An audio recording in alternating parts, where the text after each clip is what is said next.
ఉమ్మడి పశ్చిమ గోదావరి జిల్లాలోని శ్రీ పద్మావతి గోదాదేవి సహిత వెంకటేశ్వర స్వామి నూతన ఆలయ నిర్మాణానికి స్పీకర్ రఘురామకృష్ణంరాజు భూమి పూజ చేశారు. ఆలయ నిర్మాణానికి గ్రామస్తులు దాతలు ముందుకు రావడం అభినందనీయమన్నారు.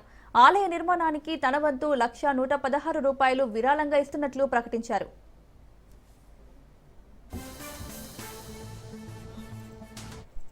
కవిటింపాకల ప్రాంతంలో వెలసిన స్వయంభూ వెంకటేశ్వర స్వామి ఆలయం పునరుద్ధరణలో భాగంగా ఈ రోజు శంకుస్థాపన కార్యక్రమం ఈ ప్రాంత రైతులందరూ కలిసి ఎంతో ఘనంగా పునర్నిర్మాణ పనులు ఈ రోజు పూజలు అన్ని శాస్త్రీయంగా చేసి శంకుస్థాపన చేయడం జరిగింది. 1 సంవత్సర కాలంలో ఈ కార్యక్రమం అంతా పూర్తి చేసి అత్యంత వైభవంగా పునఃప్రతిష్ఠ కార్యక్రమం చేయాలనే తలంపుతో ఈ ప్రాంతంలో ఉన్న భక్తులందరూ కూడా స్వచ్ఛందంగా ముందుకొచ్చి వారంతటి వారు ఈ గొప్ప కార్యక్రమానికి పూనుకోవటం అనేది చాలా విశేషం. ప్రపంచంలో ఉన్న హిందువులందరి ఆరాధ్య దైవం అయిన వెంకటేశ్వర స్వామి దేవాలయాన్ని నిర్మించాలని పూనుకోవటం, ఈ కార్యక్రమంలో భాగంగా నేను హాజరవటం నాకు ఎంతో సంతోషాన్ని ఇచ్చింది.